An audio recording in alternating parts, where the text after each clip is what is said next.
Ladies and gentlemen, welcome to your WWE Roadblock End of the Line preview and predictions. This is a very interesting looking show, and whether that's a good thing or a bad thing will be something that we decide over the course of the next 45 minutes or so as we discuss it. John, we've got 7 matches slated for this card. Every championship on Raw is on the line except for Roman Reigns' United States Championship because, of course, he has everything to gain and nothing to lose. What do you think about that? I'm just going to say at the start, I want to be more. That kind of said it all, didn't it? That sigh was a great tone setter. I want to be more positive about Raw because I know some people are like, oh, come on, John, Raw's got some upside, doesn't it? I'm sorry. There are some matches on this card that make me straight up angry, and you'll hear that anger when we get to them. On the whole, I'd say my anticipation for this is maybe a 6 out of 10, and I think even that in some ways is being generous. I'm not saying the show is going to be awful. I'm just saying the way that some of these matches came together and the narratives that are kind of binding them to me are garbage. And I'm sorry, that's just how I feel. Look, the SmackDown, I feel, is the superior show, even though what they did this past Tuesday, I mean, that warrants some complaints too.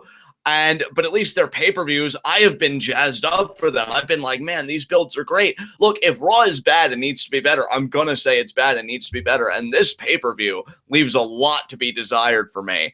Even the stuff that's really good and that I'm excited for, I still feel like they fumbled the ball a little bit. So, yeah, honestly, I may even demote my own score now that I really see how angry I am about a lot of the matches. I'll go a full point down. I'll say my anticipation is a 5 out of 10. I'm very curious where you're at, if you're actually higher than me for this show.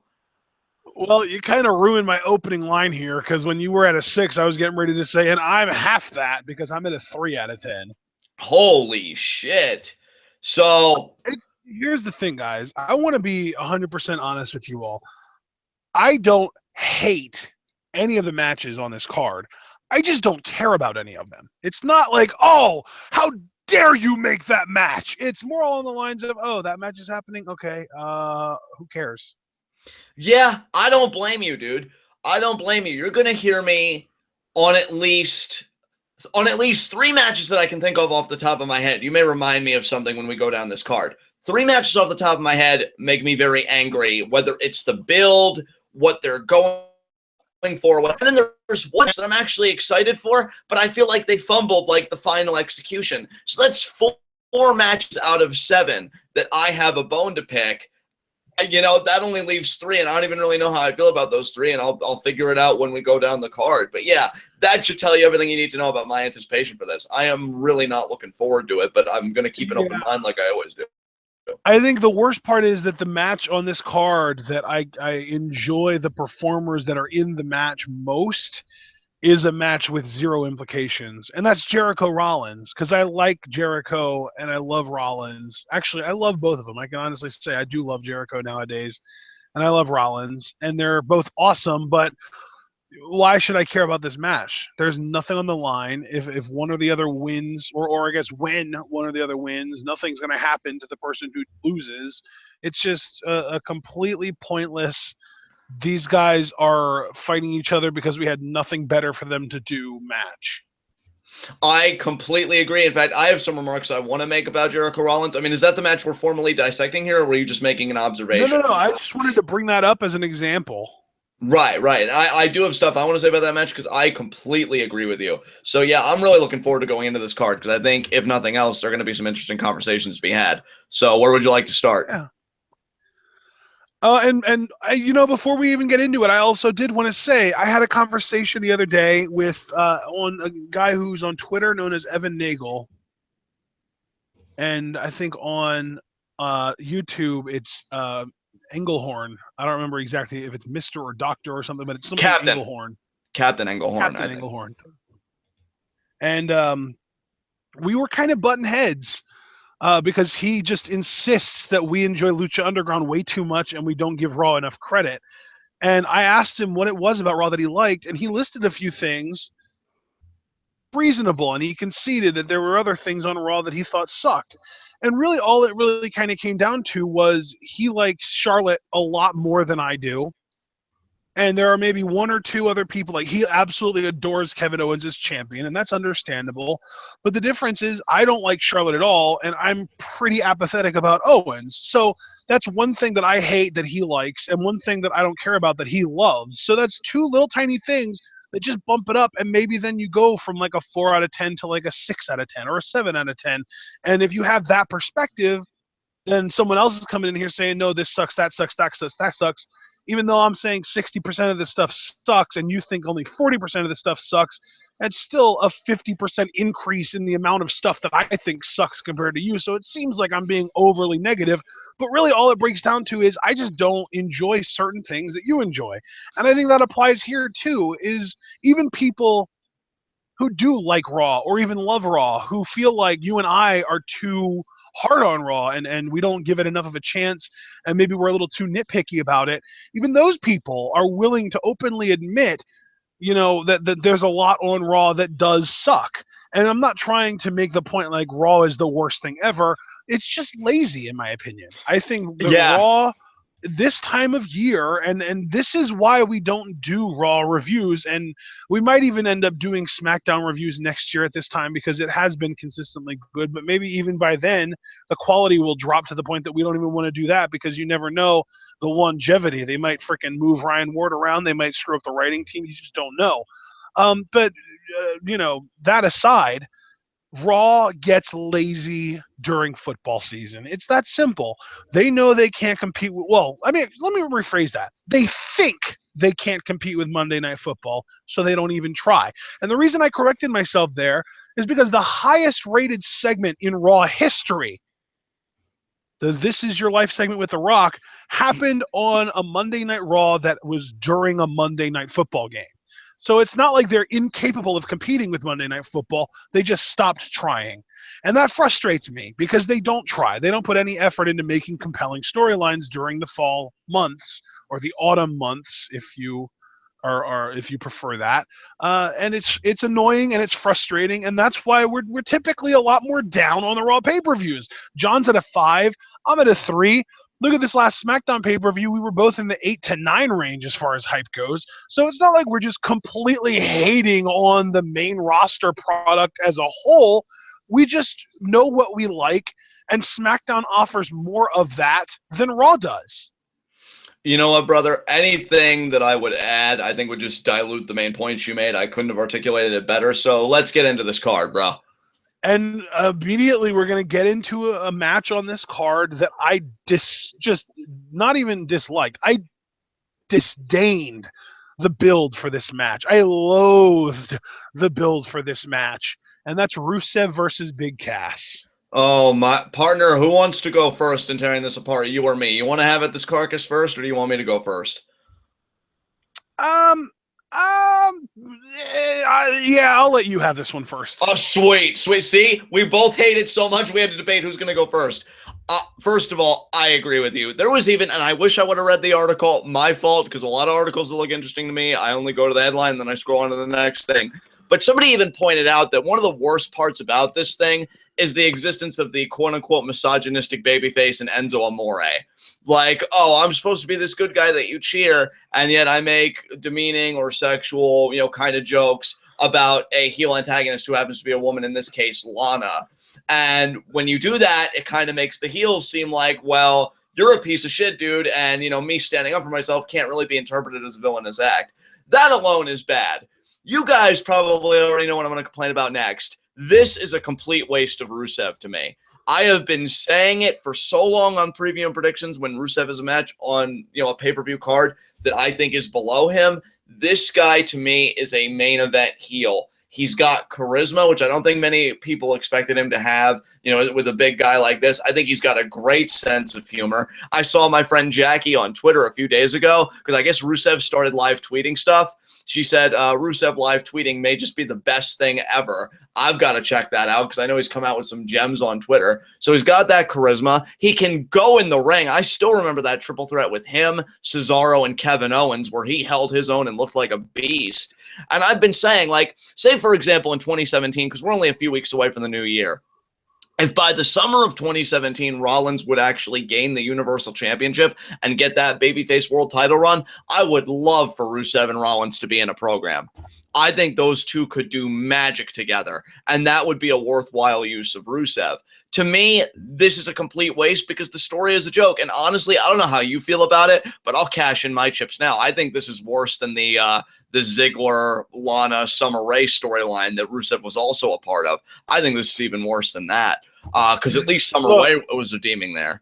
Well, here's the thing, though, John. What I will give you is that this is that kind of bad, but what I won't give you is that this is worse because, like, maybe that's kind of a little bit of recency bias playing on you right there, but that feud lasted, I think, close to 4 months, and this has been going on for less than a month. So out of sheer longevity, that was worse. Yeah, I'll give you that. I'll rescind that statement and I'll give you that. That's a sound argument to make. But regardless, and you know what the big shame here is? Like, I like Big Cass, but again, this is going to be Rusev fed to somebody else. I'm fully anticipating a Big Cass victory because that's a dirt sheet that I can believe in, that the higher-ups love Big Cass. I would not be surprised if he was in bigger main event talks no later than 2018 if we were starting to talk about him appearing more in the main event. Promo. He is. Enzo, and that's the one thing that I do like about seeing them separated. You can really see qualitatively who the more talented of the two is, because Cass may have the presence and the look, but Enzo has the charisma for days. And I'm not saying he hits every promo out of the park, but relative to Cass, yeah, he's a great freaking talker, and he slays it. I think Rusev can talk and has charisma. I think he's better than Cass. I think they're backing the wrong horse here, especially because you can never have like enough like real quality heels to build a baby face. But, you know, they're just going to have Cass go over Rusev here, I think. Cass for the win, which is very disappointing.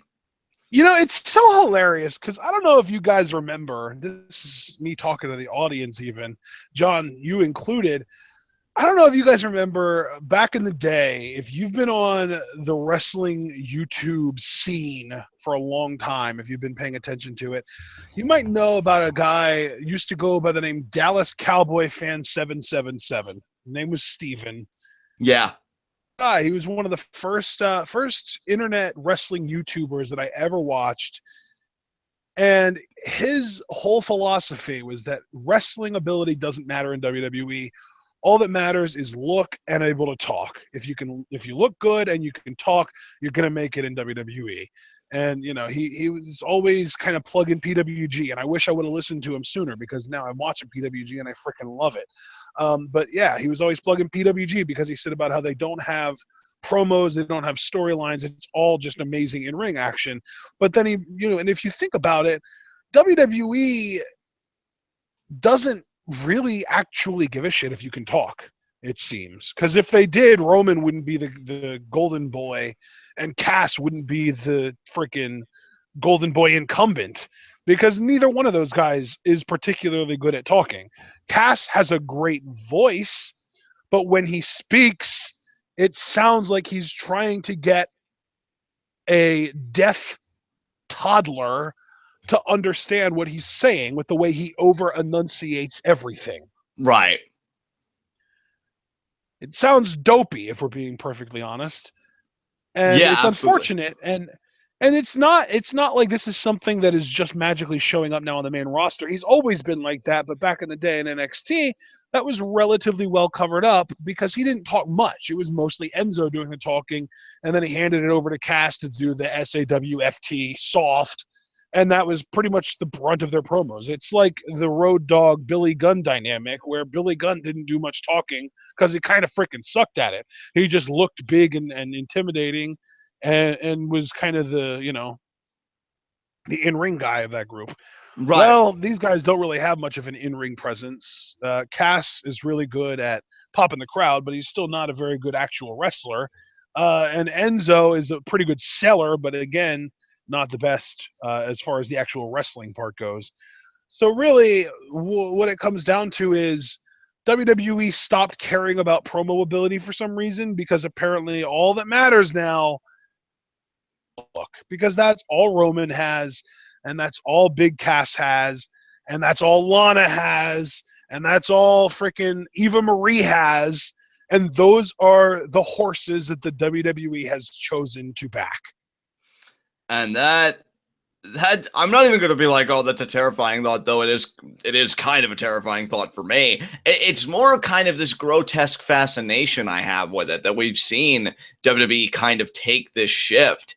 That in mind, do you agree with my overall prediction that Cass is going over here with everything said? Well, the reason I didn't comment on it is because I felt like it went without saying that, yeah, Cass is 100% winning this match. Yeah, man, poor Rusev, man. God damn. The bad thing is you say, you feel like Rusev is above this match, above this spot on the card, and yet he's still going to be losing in this spot. Exactly. And that's what pains me the most, dude. I hate it. Like, if there was one prediction that I really want to be wrong about, it's probably this match, because, yeah, I just think the world of Rusev, and it's just a shame that his employer doesn't feel the same way. So, with that in mind, I've got nothing else to say about this match. Unless you do, we can move on. Okay. Really the biggest problem I had with this match was the build-up. The build-up was horrible. Like you said, it was reminiscent of the Lana Rusev Ziggler Summer storyline from last year. And really, it felt, I think someone said this in chat, it legitimately felt like porno level acting. It was awful. Yeah, it was really bad. Really and bad. It's funny because at first, like when they first did the Enzo is walking naked through the hallway, I thought that was entertaining, and then Lana showed up, and it was like the way Enzo played it off was entertaining, but then it got really like not even like funny awkward, but like cringe, like I want to curl up into a ball and like seclude myself from the rest of the world and hide in a corner kind of awkward when Rusev showed up, because Rusev standing there in his freaking trunks, which is already very little clothing, standing next to an allegedly naked Enzo, which, let's be real, we all know Enzo is wearing skin-colored trunks there.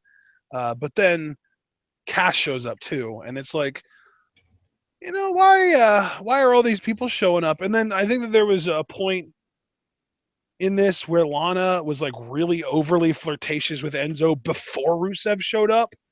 Right. And it was really awkward there. And of course, then you have this whole idea that Lana is a heel because she's a faithful wife, because she's not willing to cheat on her husband with Enzo. Right. There's just a lot of contrary stuff in here. It's funny because we were just talking about how WCW handled the Jackie Moore versus Disco Inferno match as poorly as they did. And I feel like it's been almost 20 years now, and WWE hasn't gotten much better in the way that they portray women. No, they really haven't. And that's what kind of makes me just, groan, because then you hear Lana on Twitter saying like, oh, I'm a powerful woman, I'm going to make history. And I just sit here and say to myself, well, not if WWE has anything to say about it, because apparently, you guys having a loving marriage makes you dastardly people that I should boo. It's just so ass backwards, dude. It really makes me facepalm. Yeah. So I guess that'll be me having said my piece. Let's move on to Chris Jericho versus Seth Rollins, and I'll take this one first. Yeah. I think this match is a complete throwaway. I'm sure they're going to have an entertaining match as far as the in-ring work goes, but it doesn't matter, because it doesn't matter who wins, because there are no stakes. And because there are no stakes, I'm going to go out on a limb, and I'm actually going to pick Chris Jericho to win this match. Oh, very interesting. And I'm actually surprised that caught me off guard, because I'm sticking with my guns. I think Seth Rollins is going to win this, and really that's my biggest complaint about this match. I mean, you're absolutely 100% right, with the criticisms you levied against it. There are no stakes, nothing like that.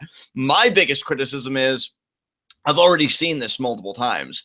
Chris Jericho and Seth Rollins have faced off on Raw multiple times already, and Rollins has gotten the winning end on Jericho. So if anything, going by that kayfabe logic, the idea that Rollins owns a few prior victories over Jericho. Jericho, the seasoned veteran, is looking like the underdog to me compared to Seth Rollins. The whole story being Jericho's interfered in my Universal Championship matches, and that's the struggle. Like, Rollins believes beating him in a standard match, again, no stakes, no stip. Well, certainly if I pedigree him again, that'll keep him down from interfering, right? So even like the narrative, I could see what they're going with. Rollins sees Jericho as a problem to be dealt with because he's interfered Hell in a Cell and in the street fight on Raw. Like, I get it. That makes sense. Fair enough. But this is a standard match. It's not like, oh, if Rollins wins, Jericho can never interfere again in Universal Championship matches. And hell, honestly, with the whole tension between Jericho and Owens that's recently been arising, the whole match itself almost feels like a moot point because what's Rollins necessarily going to have to take care of? Jericho told Owens on the Go Home Raw, you're on your own. So I think the problem kind of solved itself. That said, I really don't feel any gravity to this match, which you've already noted. I feel like Rollins has already proven he's superior, making the match even more moot. And yeah, I just really don't see why this exists outside of the fact that Jericho is incredible. I love Rollins. And by the way, that was another thing I wanted to levy against this match. WWE, I feel like, has been kind of a mixed bag with babyface Rollins. Some nights, to me, they have really good nights with him. Other nights, it's meh. I'm hoping the Triple H program goes well. I'm glad he's really vocally been mentioning Triple H lately.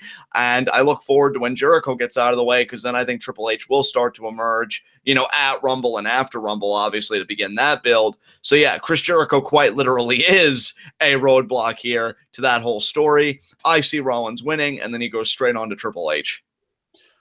You know what I really miss about the WWE? What's that? I miss turns. And I don't just mean like what happened with Rollins, where you're a bad guy and then another bad guy beats you up, and then you start kind of acting like a little bit angry at that bad guy, and over a multiple month period, you eventually become a good guy and your morals kind of get in the right place. I miss on the spot, change of heart. I used to like this guy and now I don't turns. Like, think the Shield when they first turned face, when it was Corporate Kane in the ring telling them that they needed to give Jerry Lawler a beatdown because he was disobedient and spoke out against the authority. And they're all staring Lawler down. And next thing you know, all three of them turn around at the same time to look at Kane, and they end up beating him down and giving him a power bomb. That was a turn. That was a clear as day. These guys aren't bad guys anymore. I can cheer them now. Green light, face turn. What happened to those? I don't know.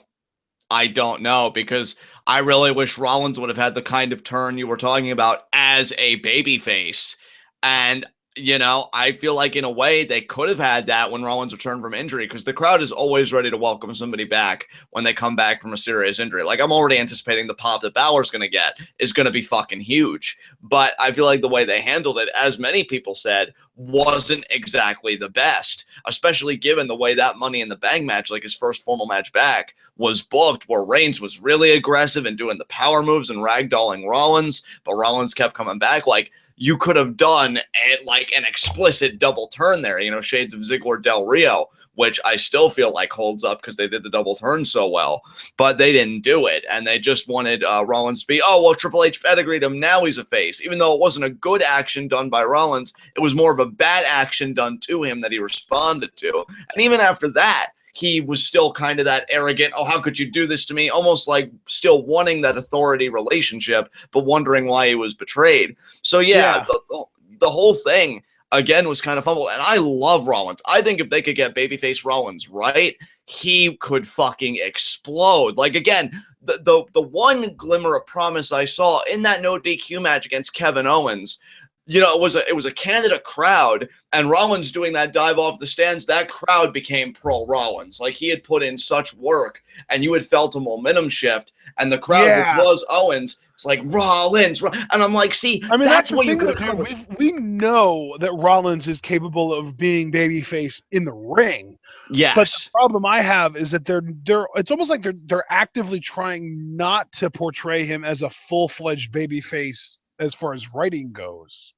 Yes, and that is where you and I are in complete agreement, because the writing leaves a lot to be desired. Another perfect example. Rollins has a promo with Stephanie, and I actually liked it. It was backstage in her office, and he said, I'm gonna show you guys that you backed the wrong horse, and I'm gonna burn everything to the ground. But yet, where is that fire? He doesn't come out and disrupt the show. I would love, because this No, almost he's sounds too like busy calling Chris Jericho Sparkle Crotch. oh my, I'm not even going to touch that, because that speaks for itself. And like what I was getting ready to suggest almost seems attitude era and character, but I would love if Rollins came out during every segment and pedigreed people and just disrupted the show. Maybe he hijacks commentary. Be a freaking nuisance. If you're going to burn everything to the ground, burn everything to the ground. All he did that night, in that same night, was dive off a steel cage onto Rusev and Owens, which, yeah, was a cool freaking spot. But imagine if you had all this other stuff preceding it, and he was just like a gadfly and this nuisance to everybody. And then he punctuates it like that and says, this is what you're going to deal with if I'm Universal Champion. Like, that's momentum. That's fire. That's something I could get fucking pumped about. And it's so good, and it's right there. You just don't care, WWE, and it's sad, because Rollins really is, I think, one of the most brilliant performers in the game right now. I mean, I defended him to death with the whole Bret Hart bullshit and everything. I think he's amazing at what he does. The writing just does not give him that credit, and it's really a shame. But, I mean, to bring it full circle, you and I do stand opposed here, because you're picking Jericho because of the lack of stakes. I'm picking Rollins because they probably don't care enough to do that deviation course, seeing that Rollins has beaten Jericho so many times already. So that's where we're at. Yeah. I mean, my whole thing is like, you kind of had your hypothetical with Rollins, but now I have one too. Imagine if we had an actual heel turn from Roman Reigns back in yes. really any time over the last 6 months, from the time he won the championship until the time until the time Rollins showed up. So however long that is, imagine if Reigns used that time to turn heel, and then Rollins comes back, and during his promo, rather than cutting down the crowd, he cuts down Roman Reigns, and he cuts down the paper champion who's been given everything. And Rollins realizes now that even though he was handed a lot before his injury, when he was injured, there was no authority there to help him. So he knows now that at his lowest time, the people that claimed to support him weren't there for him when he needed them most. So he's done with the authority, and now his target is the big dog, Roman Reigns. That right there is a heel turn for Roman that's clear cut, a face turn for Rollins that's clear cut, and both guys are in better positions because of it.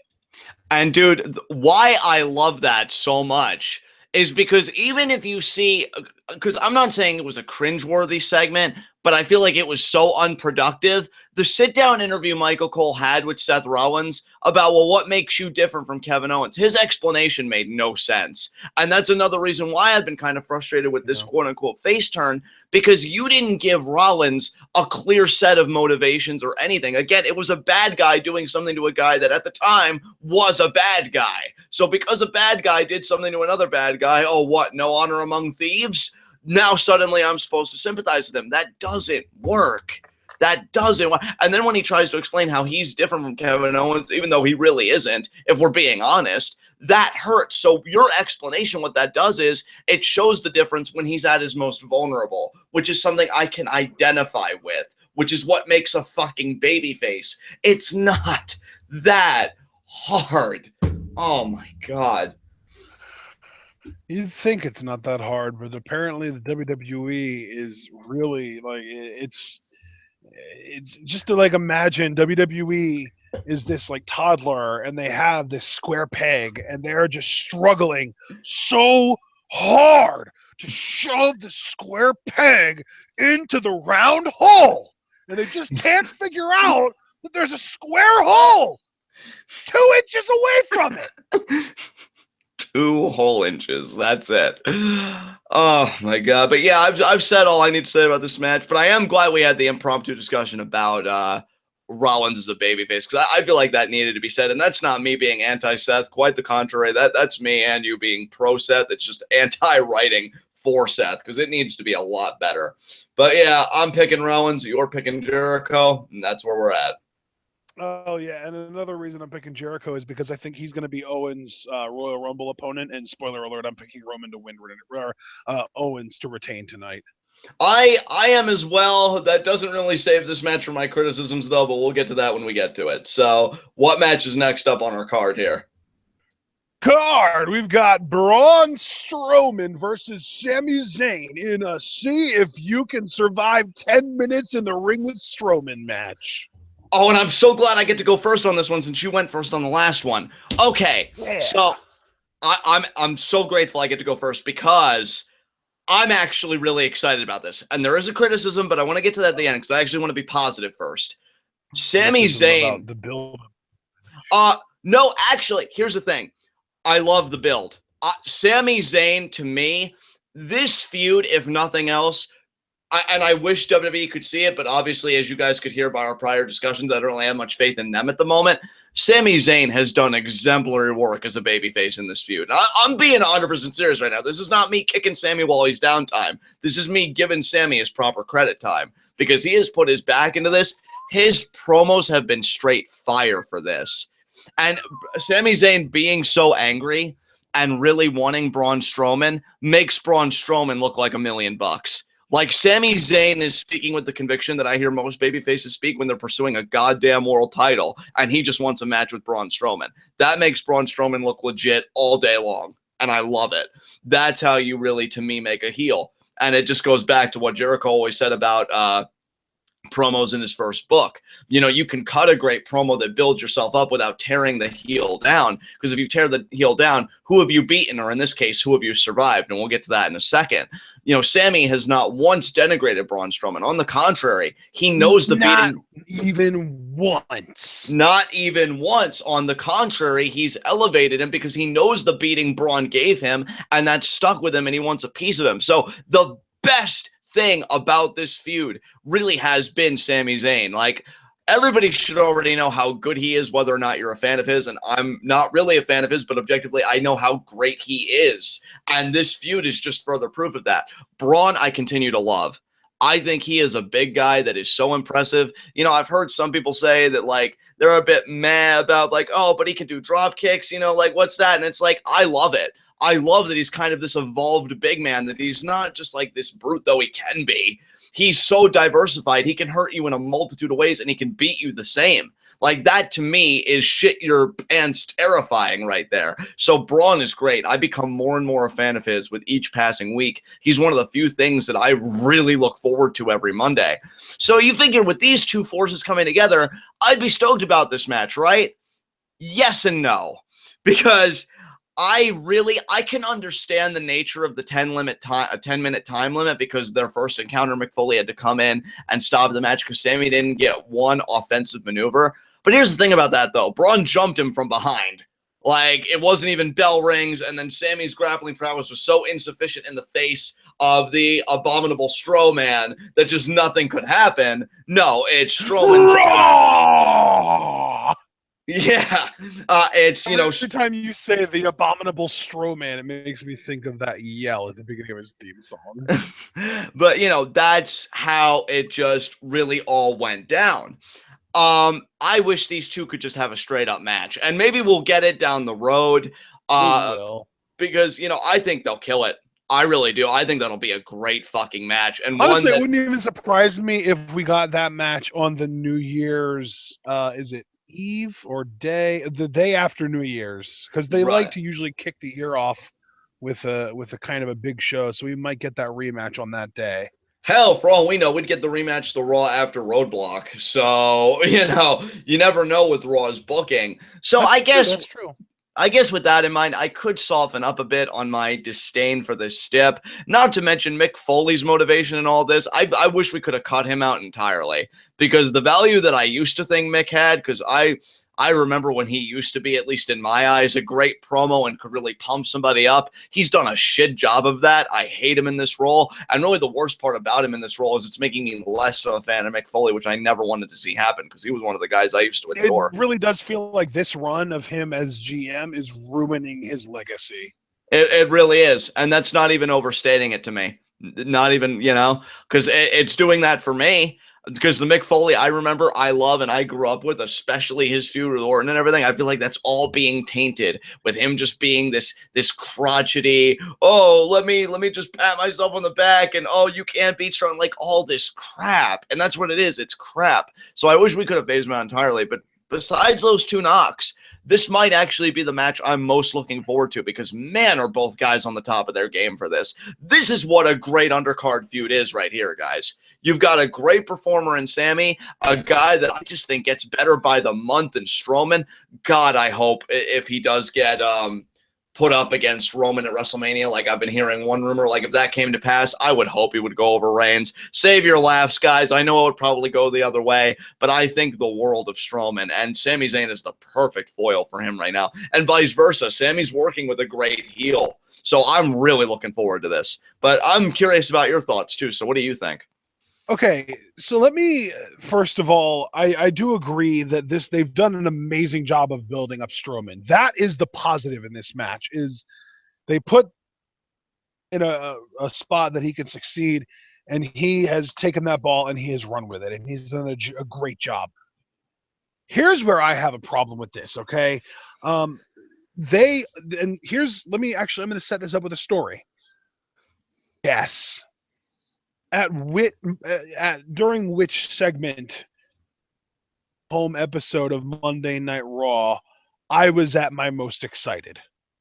During which segment on Monday Night Raw that you were at your most excited for this feud, you mean? Because you did kind of cut out a bit, so I just want to know the context. Specifically for this feud, just in general, which segment on Monday Night Raw made me the happiest, that got me the most excited? Was it when Strowman brutalized Sami Zayn and Mick had to come out because it just made Strowman look like a real monster, and you like that booking for a monster heel? It was in a backstage segment when Foley told Sami that because I respect you, I'll give you your trade to SmackDown. Oh, you were stoked about that. Yep, that's on me. Yeah, I remember you being excited about that. I was so happy that they were going to trade him to SmackDown. It could have been for Ziggler. It could have been for Miz. It could have been, I just want a shakeup in the championship scenes of SmackDown. So they said we were going to trade you to SmackDown. I got excited instantly. And then later on in the night, he said, we are going to trade you straight up for Eva Marie. And I got even more happy because now we're just filtering the worst stuff to Raw and improving SmackDown. So it's a net positive for me because I don't watch Raw anyway. So this is great. Right. And then it turns out it was all a work to set him up for another match with Strowman, because apparently Mick Foley berating you and telling you that you're not good enough to beat somebody is his idea of motivating you. Right. Yeah, I wasn't really. And you know what, dude? That sounded to me. Remember how we used to joke about the whole what was I going to say? What WrestleMania was that? Was that 30 or 31 where Daniel Bryan won the world title? Was that 30? WrestleMania 30? Yeah, and we 30. Make that joke where Triple H is telling the story to his kids, and we're like, "Oh, come on, Dad, we don't even buy that." That was the same way with me and Mick about, "Oh, I just did it to motivate you." Sure, Mick. Yeah, you really don't believe that Sami Zayn can beat Braun Strowman. Own that shit, because it really just came off to me as so false. Personally, I don't know about you, but I thought it was a crock of shit. Oh, yeah, because that's the thing, is like that was the writers copping out. It felt like the writers were having Foley be like, "No, Sami, no, I'm protecting you. You can't beat him. He's not a man. He's a different breed. He's a monster. He's unstoppable." And doing the Foley stuff that he does. That wasn't him trying to motivate Sami. It was him trying to convince Sami to believe him and to do what he says. Yeah. And honestly, just to give my prediction so that we could stay focused, can Sami Zayn last the 10 minutes? I don't think they're going to have him last 10 minutes. I think Braun is going to. I think he's going to last. I think it's going to be one of those dramatic things where he has either like 10 seconds or even 1 second left, but he just couldn't make it. So he'll last either 9:50 or 9:59, but he won't last the whole 10 minutes. They're going to do some dramatic stuff, but Braun's going to win because that's just typical Sami Zayn. Like, he'll give his heart, he'll give his soul, he'll give everything, and he'll come close, really close even, but it'll be ripped away until he finally does it. And the finally isn't here yet, not even close. So I do not think he will survive the 10 minutes. That's my prediction. Well, my prediction is that he will survive the 10 minutes, but then because this has got a 10-minute time limit, it'll be a time limit draw, so there won't be a winner. Okay, we'll see, man. We'll see. Up next, we had our fourth match of the night, and I guess I will be talking about this first. Rich Swann versus TJ Perkins versus the Brian Kendrick triple threat match for the WWE Cruiserweight Championship. I'm going to keep this real cut and dry. I think Swann is going to retain. And honestly, I'm just so jaded about the Cruiserweights right now. And no, ladies and gentlemen, that doesn't have anything to do with who is running 205 Live. I don't care about that. All these ridiculous, people talking about Vince and Kevin Dunn are running 205 Live. Yeah, no shit. They run everything, including NXT. They might not run NXT in the sense that they're writing the show, but they don't write Raw or SmackDown either. They're overseers. Everything that gets written through Vince, and Vince has done in his ear, so that's like a freaking, extra step to the master filter. So even if it's NXT isn't going to push somebody if Vince wants to pull them up to the main roster within the next 2 weeks. NXT isn't going to bury somebody if Vince wants to keep them credible. Vince still calls the shots.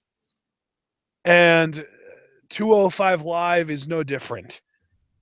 The difference is 205 Live is a show about Vince McMahon's vision of the WWE's Cruiserweight division, and that makes it boring as hell because Vince McMahon, even though he obviously had to sign off on everybody that was signed to wrestle in the CWC, the chances of him actually being able to pick each and every individual winner of every match was highly unlikely. I'd guarantee you that he was the one who made sure that TJ Perkins won the tournament because he knew that Grand Metalik couldn't speak English, and the other two guys that were in the live final in the semifinal round were, not going to be signing with the company. So he was like, no, well, then we need to make sure it's Perkins. So that was his call. Didn't even need to be his call because it was probably just the logical conclusion that anybody running that show who works for Vince McMahon would have made, knowing Vince. 205 Live is a failure, in my opinion.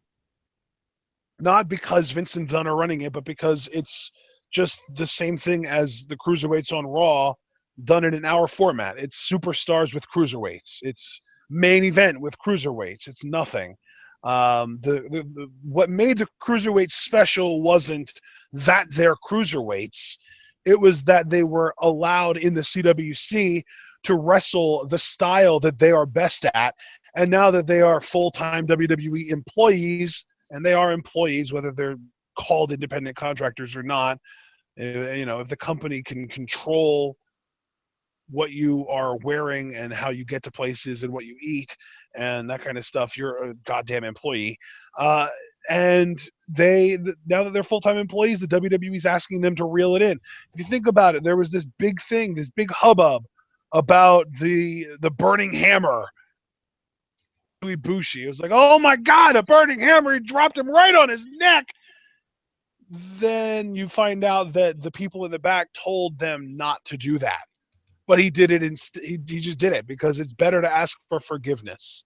Yeah. And obviously he was forgiven because they ended up signing him anyway. So the thing is, though, now that they're signed, they want to keep their jobs. They want job security. So they're going to just reel it in a little bit.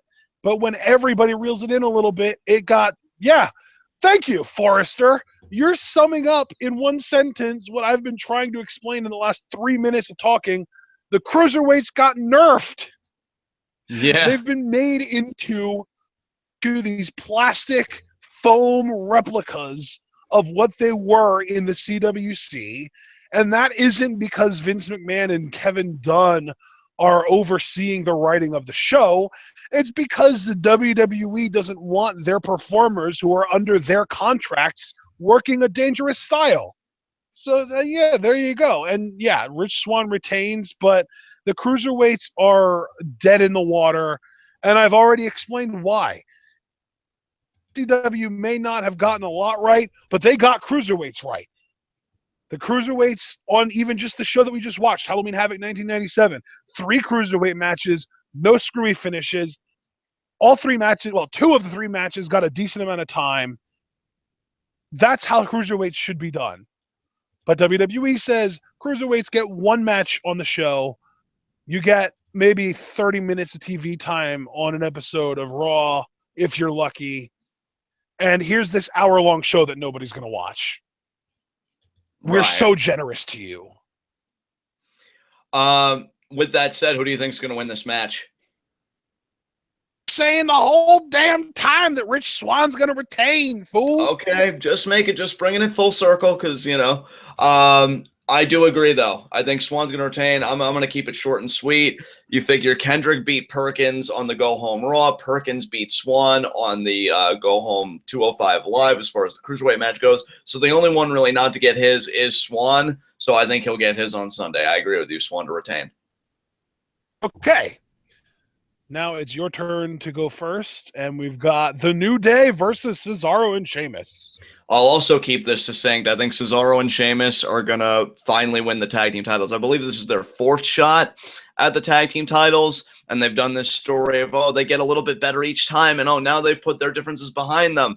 I'm not enthused about it. Cesaro, that one sequence he had on Raw in the first triple threat, his hot tag, that alone should be proof that he should be wrestling the likes of Seth Rollins, Roman Reigns, all those Raw guys, even though I want him to be on SmackDown. Well, he's on SmackDown. That's why I'm trying to keep it Raw specific because he's not get to happen. Well, it's not going to happen. You need to give up that dream. Never try. Never try. Look, it's not going to happen. You bought into Eva Marie. I'm giving up on it. Everybody can't make me.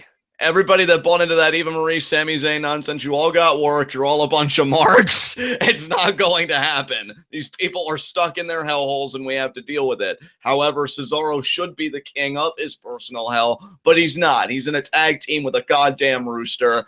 I don't really give a shit. They're going to beat the New Day. They beat Demolition's record, which, by the way, I don't know if this is true or not, but I think the only reason WWE has a fetish for records, at least in this particular instance, was because I guess Demolition was a part of a collective lawsuit. So WWE wanted to stick it to them. Well, like, oh, well, you're suing us. Well, we'll take away your record. Now, I don't know if it's true or not. If it is, wow, WWE, that's so fucking petty. If it isn't, I apologize for the misinformation. But regardless, now that they've done it. How must it feel, though, to be the New Day and to know that the only reason you're getting as long of a reign as you're getting is because the WWE is petty as fuck?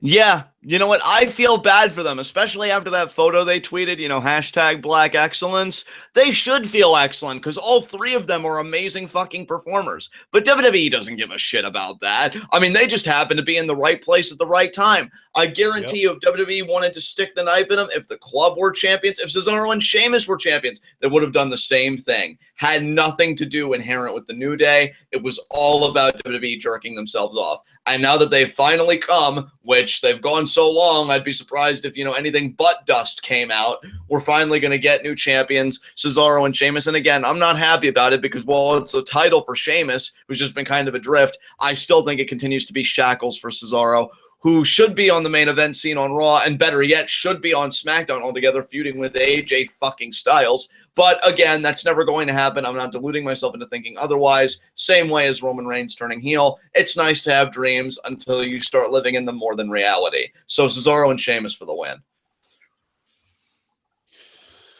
Yeah, you're probably right, but I have this weird feeling in my gut that they're going to kind of swerve us a little bit and keep the titles on New Day for some reason. Okay. And hey, dude, they might. I was even kind of waffling on that myself. I'm like, well, they're definitely going to end it soon, but is it going to be this soon was my question. Are they going to wait till Mania and drop it to Enzo and Cass? But no, I think they're going to want to get it out of the way early. I think Roadblock. So. Well, I mean, if the thing is, like, if Cesaro and Sheamus were actually heels, I would definitely pick them to win and then hold the titles till Mania and then drop them to Enzo and Cass. Right. But, like, they get more cheers than boos, so they're not really heels. Right. I don't know. I'm gonna stick with the New Day. Maybe the Revival shows up and takes the title off of them and, you know, makes people happy, whatever. That is what anyway, I would love, yeah. Just saying, like, yeah. I've been saying for a little while now, I even though a SmackDown tag division is pretty stacked, so adding the Revival to it would be just that many more toys to play with. I feel like if either of the tag divisions need the Revival, it is the Raw tag division, because then the Revival could feud with, you know, the New Day, or they could feud with Cesaro and Sheamus, or they could feud with Enzo and Cass. There are actually options on Raw, whereas on SmackDown, I feel like they would get lost in the shuffle, just like Alpha has. Right. So, up next, and this is going to be, oh boy, buckle up, buckaroos, because here comes the women's match. Sasha Banks versus Charlotte Flair. A match for the WWE Raw Women's Championship. And the second opportunity in as many Raw exclusive pay-per-views that the WWE is going to take full advantage of to jerk themselves off about how progressive they are. Hey, brother, this is all you, because apparently in chat there's this rant being anticipated, so I'm guessing you have plenty of kind things to say about this match for sure. So floor is entirely yours. Okay. First of all, this feud should not be still happening. This feud should have ended with Hell in a Cell, with Sasha beating Charlotte, not Charlotte beating Sasha. And it should have been Sasha beating Charlotte, finally putting an end to the feud for good, and Sasha should be facing the new opponent on this show. Ideally, Emelina! Thank you very much! But of course it didn't happen. What were you about to say, John? I'm curious. No, keep going. Keep going. I don't want to stop your momentum. So, of course it didn't happen. And now, for the third time in a row, Sasha has defeated Charlotte on a random episode of Raw to win the title. And there's this big thing where, Charlotte has this undefeated streak at pay-per-views, even though she was on the losing team at Battleground when she and Dana Brooke teamed up to go against Sasha and Bayley. And now everyone's saying it. Charlotte's going to win. Charlotte's going to win. Charlotte's going to win. It's a pay-per-view, guys, so they're going to keep putting the belt back on Charlotte because Charlotte's going to win. You can't have Charlotte, you can't fudge your way out of this. It's an Iron Man match. Charlotte has to win so that she stays undefeated. There's no way for Sasha to keep the title and Charlotte remain undefeated at pay-per-view. If this was a normal match, Charlotte could win by disqualification, and then Sasha would keep the title, and it would be awesome because then you wouldn't have the title changing hands every 3 weeks. But no. It is an Iron Man match, and I don't care what everyone else is saying. I don't care what the WWE is most likely to do. This is me voting with my heart, just like I did at the presidential election. Bernie Sanders, even though he wasn't on the frickin' ballot. I'm picking Sasha Banks to win this match 3 falls to 2. I feel like if I even say anything, it's just going to taint the magnificence of that rant we just heard. But I'm going to anyway, so apologies. That was part of the rant. I'm still not done. I'm still angry. Keep going, man. Keep going. You guys need to realize, though, that first of all, I already said the feud should have ended at Hell in a Cell. Off the list. That's the point I wanted to make on that. Second of all, knowing that the feud had to continue, they seriously continue to shove down our throats. Guys, make history. Why? Because we can. Not because these women hate each other, not because they want to just obliterate each other, not because they want to really just, put the other one in the grave. No, but because it's a competitive spirit and they bring out the best in each other. Then why don't you get married? Because when two people bring out the best in each other, that doesn't make for good fights. That makes for good relationships. And that's not what these two are supposed to have. You need to stop acting like what happens in the ring is a result of chemistry. You need to start realizing that in wrestling, the way that you get people invested in the match is to get people invested in a winner. And if you have people invested in a winner and then you go into the match with the buildup being based on trying to get the crowd to want one of these two people to win, match on your hands. But this match has been built exclusively on let's make history again, guys, because apparently doing it at Hell in a Cell wasn't enough. And if you want me to be perfectly honest, based on the prestige of every title, based on the credibility, based on the stipulations, based on everything, this match, as much as I hate that this feud is still happening, as much as I hate the fact that they are continuing to try and shove down our throats that they are quote-unquote progressive, when the reality of the fact is it's basically a charity case. It's the WWE saying, guys, look at how much we love women now. I know it took us multiple decades to figure it out, but we finally get it. Women can wrestle too, and now we're going to let them do all the stuff that the men have been doing for years. Aren't we progressive? No, WWE. You're just finally and slowly, I might add, starting to catch up to where everyone else has already been. Is that the rant, good sir?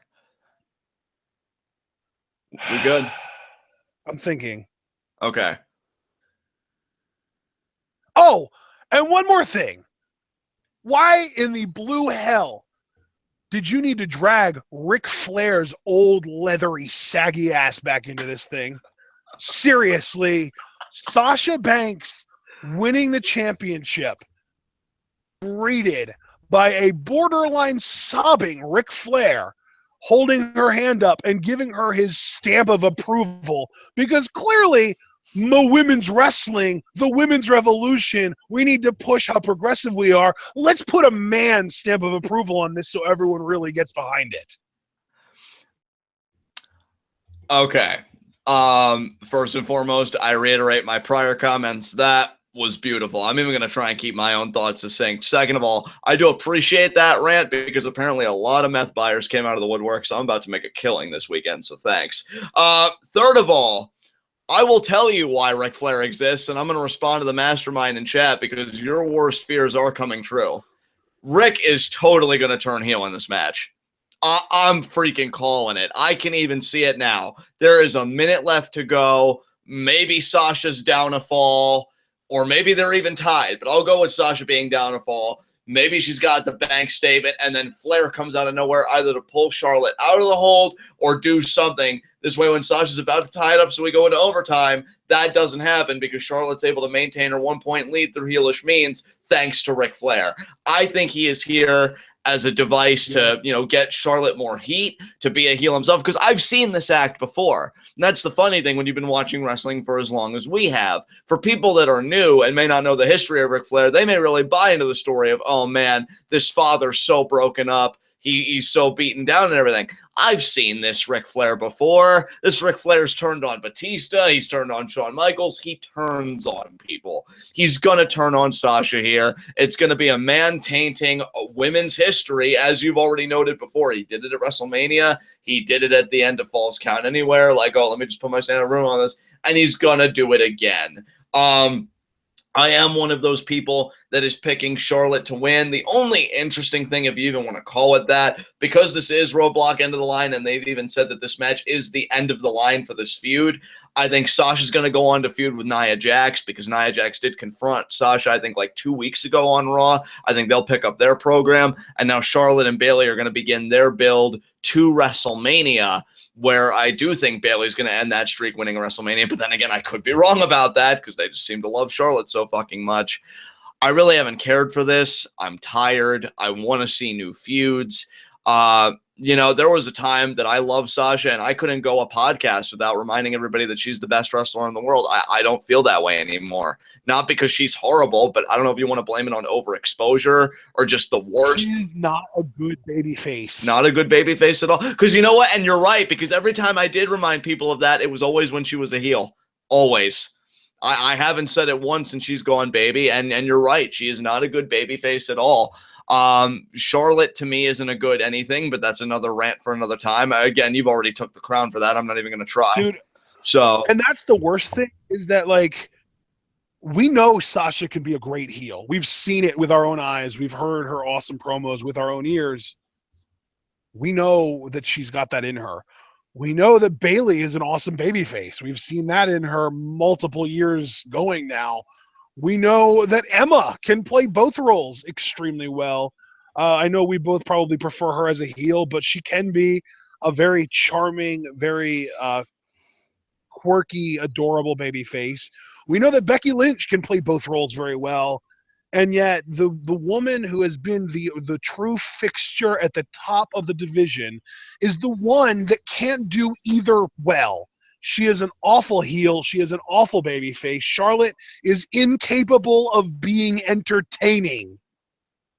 Yeah, I don't care for it at all. That said, though, I do think Charlotte's going to win, which will make her a 4-time women's champion, which, by the way, and this is how I'm going to punctuate my portion of this discussion here, I used to kind of laugh like, oh, Charlotte, 16-time women's champion. I get it because nepotism and Ric Flair and all that stuff, but with the way they are hot-shotting that championship, it is becoming more and more of a possibility for either Sasha or Charlotte. I can't take Sasha out of the equation either. She's already gotten a multitude of runs in such a short time.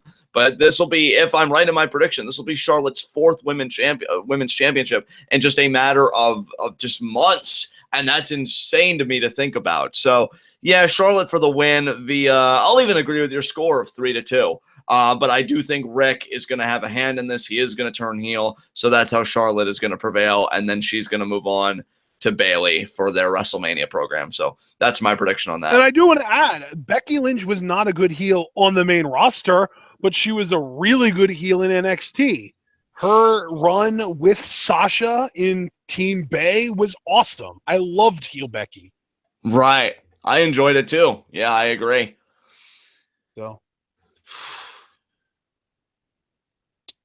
the decision makers in WWE, I mean, you talk about meth. Jesus Christ.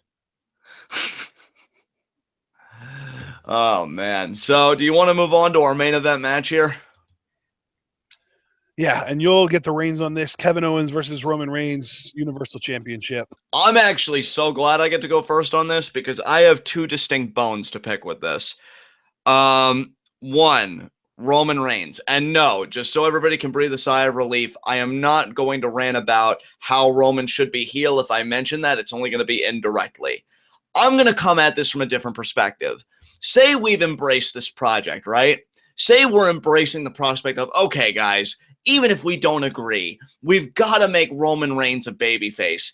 And one of the big narratives of this thing is Roman Reigns is gunning to be a double champion. Where is the struggle and the weight of that? Because that's been completely absent to me. Okay, on the go-home Raw, actually, no, not the go-home Raw, the Raw prior to that, he has a title defense against Chris Jericho. A title defense that was totally screwed up by Kevin Owens, which Roman Reigns capitalized on which makes Roman the babyface. Okay, that doesn't matter. We could keep moving forward. So now we know that he's gunning for Kevin Owens. Universal Championship, he's still U.S. champion, but he's got an immense title defense at Roadblock, right? Oh, wait, he doesn't. Oh, well, that's problematic. Do you see the fucking problem here? Like, if you're going to make him a babyface and he's gunning to be a double champion, there should be some struggle. Plus, it puts more heat on Owens, because if Roman Reigns had a bout prior in the night, that's like, oh, Kevin Owens now, even if things aren't good with Chris Jericho, at least he has the safeguard of Roman's already competed once tonight. That's how much being a double champion, like, that's the hurdles he's got to jump through. I mean, for God's sakes, New Day had 2 triple threat matches on the same show to beat Demolition's record, and yet Roman Reigns is going to get a pass potentially to be a double champion. Now, I'm going to jump the gun here, because you already revealed your hand earlier. I don't think he'll do it. I think Owens will retain, but that's a moot point. I'm talking about the merits and the substance of the narrative, not the match. If you're trying to sell me the story of Roman Reigns being a double champion, where is his struggle? If Kevin Owens is the only struggle, then it just feels like every other title defense. I remember when Eddie Guerrero was a double champion, both, SmackDown Tag Team Champion and U.S. Champion. You felt the struggle of that. You know why? Because on the U.S. title side of things, he had to deal with the fucking Big Show, who chokeslammed him through the windshield of his own lowrider. And on the WWE Tag Team Championship side, him and Chavo, who were already starting to have a little bit of friction, were dealing with the Basham brothers, who did twin magic before Nikki and Brie even knew the term. Because Nikki was hoping that Brie was going to die in the womb. So there was struggle there. And Eddie had a charisma and a charm as a babyface that we've already established earlier in the discussion that Roman doesn't have. That made him being a double champion both a worthwhile achievement, worthy of his prowess and his stature as a wrestler, but also one of a legitimate struggle. If Roman is gunning for that history, there needs to be struggle. Even Seth had it. Because when Seth won the U.S. Championship, he had 2 matches at Night of Champions the month after. The Clinic with Cena, and then the bout immediately after against Sting. There is no struggle for Roman here. And even if we say, oh, there will be struggle afterwards, sure, maybe that's fine. But it doesn't change the fact, like, why is this happening? And better yet, you could have at the very least done like you did at SummerSlam between Seth Rollins and John Cena and have both titles on the line. I don't like that it just really feels like Roman is getting a pass here. And again, Kevin Owens is going to win. So in that respect, it is a moot point, and maybe I'm just wasting my energy. But again, my main critique here is how you're presenting a story. It's about presentation, not the in-ring aftermath or, the finality of it all. Because, yeah, it's not going to matter the night after, but the road getting there should have been a lot more pleasurable, and it wasn't. And again, this is me speaking from the vantage point of trying to help babyface Roman, even though obviously I do want him as a heel. So where is the point of sympathy? On the other side, I've just got to say, Kevin Owens' Universal Championship reign has been so underwhelming. And that's a sentence I should never have to say. Literally, the best part of this reign has to do with the man that hasn't even held it in Chris Jericho. Chris Jericho, I think, has been the really compelling aspect of this title reign. The template for me of Kevin Owens as a world champion on the main roster would be his NXT championship run. I love that. He was powerbombing people on the ring apron that they actually sold for more than a fucking week. Thank you very much. And he looked like a beast. And the whole prize fighter mantra, I fight for a prize. I don't just fight on any night. I do it when the night's right for me, when there's stuff that I can actually gain.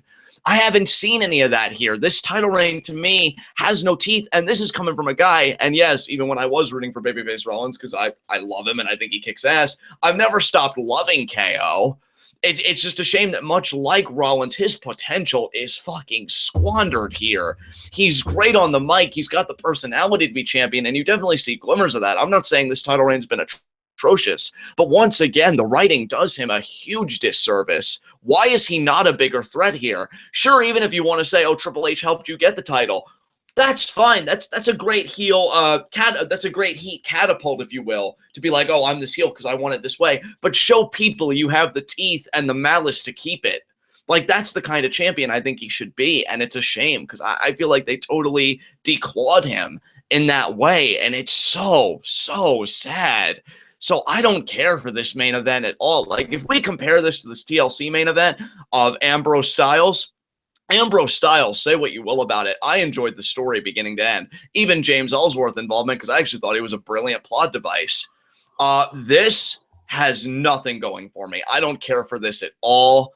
So for the final time, yes, Kevin Owens retains, but this was a bad story, and you should feel bad because what a waste of Owens. And if you really want to help babyface Reigns, doesn't seem like it to me because he's looking at the prospect of history with no sacrifice to show for it.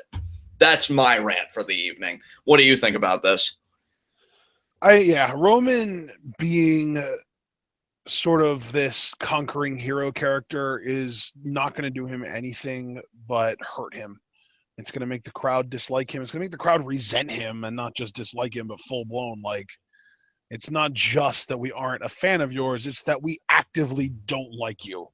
And here is that I don't think the WWE knows why the fans don't like Roman, because every inkling that I've seen of the WWE or someone in the WWE acknowledging the fans' dislike for Roman Reigns, it seems like they are under the impression that people dislike him because they think he's a bad wrestler. Right. That is it's just bluntly false. People are most now the bottom of the barrel, truly idiotic, don't know what the hell they're talking about people. Sure, maybe they think Roman can't go in the ring. Maybe they think he's awful in the ring. But at the end of the day, Roman is good enough in the ring. Roman is good enough in the ring where if he gets opponents that can and put on a great match, guys like Owens, guys like Jericho, guys like Orton, who he had a solid match at SummerSlam against, I think it was either last year or the year before. Those kind of guys, if you give him a good opponent, it's going to be a great match. AJ Styles earlier this year, they were great matches. Yeah. Roman isn't that he can't wrestle. The problem with Roman is that A, he can't talk, and B, he is a completely unbelievable character. This guy, the way that you get a character over and a babyface over, and the way that you get crowd support for a character is by making them relatable. That's why Daniel Bryan got as over as he did. That's why John Cena, when he first stepped on the scene, that's why he got over the way he did. That's why Austin got over. That's, a combination of the character being relatable and the crowd feeling like the character needs them to cheer for him in order for him to win. That right there, that factor explains 100% of the Daniel Bryan phenomenon. They felt like if they didn't cheer him enough, the WWE wasn't going to push him. So they cheered for him louder than they cheered for anyone else, and they made it obvious to the WWE, we love this guy. It was almost like they were literally yelling at the WWE, Daniel Bryan is over, run with it. And it took, and even then, even when it was super obvious to everyone, the WWE was still convinced, I don't think this guy's actually over. I just think his chant is over. Let's try to get that chant on the big show. My fucking God. When you play these things back to me, I marvel that I don't have a drinking problem watching this shit. Jesus fucking Christ. And it's what the funny thing is that I'm not even exaggerating. Like, no, that you're actually not. Happened. They legitimately tried to transfer the yes chants to the Big Show. Survivor Series 2014, Big Show versus Randy Orton, worst match of the year, never forget. Yeah. God, that was and it took them trying and failing that for them to realize, like, holy shit, it's actually Bryan that's over. This problem isn't going away. Let's bury him and hope the crowd shuts up. To the Wyatt family in a 3-on-1 match at TLC. And then he lost to Bray Wyatt 1-on-1 at the Royal Rumble. And then I don't even remember what he was doing at Elimination Chamber that year, or if he was in the Chamber, or if there even was a Chamber pay-per-view that year. But it took Triple H talking to Vince McMahon on an airplane about how the yes chant has ascended wrestling into pop culture for Vince to finally pull his head an inch or two out of his own asshole long enough to Ryan a main eventer. Like, that's the like, literally the most over character in your company since Stone Cold Steve Austin, and it took that much struggle for Vince to give him his due. So the thing is, if you don't believe me, you can go back and listen to or watch the freaking shows leading up from SummerSlam 2014 to WrestleMania 30, or SummerSlam 2013 rather, to WrestleMania 30. And actually, I said Survivor Series 2014. It was 2013. This all happened in 2013. And then to WrestleMania 30, which was in April of 2014. Right. And like, it's abundantly clear that they had no intention of Bryan being at WrestleMania or main eventing. They were going to give him an undercard match, and it most likely would have been against freaking Sheamus, which, you know what, I could have dug that. I could go for a Daniel Bryan versus Sheamus match at WrestleMania, but then the extenuating circumstances, you had the yes chant ascending the pro wrestling world, getting chanted at an, I believe, Michigan State game, basketball game. Right. With CM Punk leaving the company, combined with Vince McMahon being a petty asshole and being like, oh, CM Punk's goal his entire career here was to main event in WrestleMania. I'll give that spot to his little buddy to shove it in his face that he never got to do it. God, they are horrible people. You know, like, we talk about this shit, and I'm like, really, it's abhorrent, to say the least. But that's my point. That's how hard the crowd had to work to get where they wanted him. And now I feel like the WWE is working twice as hard to get their guy where they want him, but it's all going against the grain. It's all going against what the crowd wants, and they aren't changing their minds about it, because Vince changing his mind about pushing Roman is Vince admitting he was wrong. And to this day, even despite a failed drug test, Vince McMahon is unwilling to admit that he's wrong about Roman. You know, you know what? Fuck it. I mean, I lead the Scum Squad for a reason, so I'm going to say this without apology. I really can't wait till all of these fucking assholes die off. And it's not even for the creative reasons. Oh, the company will finally be liberated. I mean, that may or may not be true, but it's just the idea of, wow, you are really shitty fucking people. Like, really shitty fucking people. I can't wait till you draw your last breath, because you're a fucking waste. Wow. And, you know, I was even going to remark earlier, it's bad enough when you try and take somebody's chant, because I just find that insulting generally.